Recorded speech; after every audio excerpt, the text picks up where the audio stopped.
The 15 Pro and 15 Pro Max will receive the biggest change of all models, a new design. The device's overall size will be 0.4 mm thicker than the 14 Pro, with small reductions in height and width, which could make the device feel a little more comfortable in the hands, especially considering the new shape of its frame, which will feature soft, rounded edges instead of the sharp edges we've seen in previous generations. The curve won't be as aggressive as the iPhone X or 11, but its addition will prevent palm discomfort while retain flat sides to provide grip.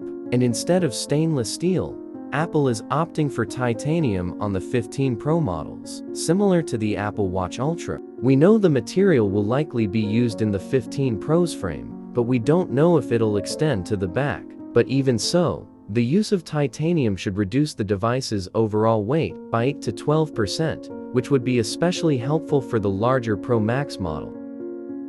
And while the dynamic island and display will remain unchanged, its bezel will become even more thinner. Currently, the 14 Pro models have bezels that measure 2.17 millimeters, but the 15 Pros will reduce this by 28%, measuring just 1.55 millimeter thick.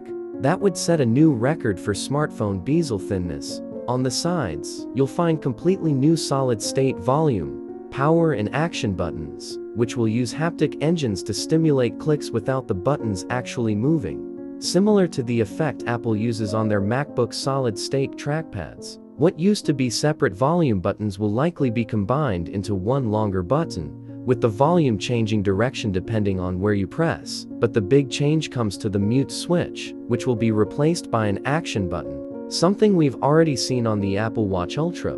The button will be customized with a variety of actions like mute and unmute, opening the camera, turning on the flashlight, activating Do Not Disturb, locking screen orientation, and more.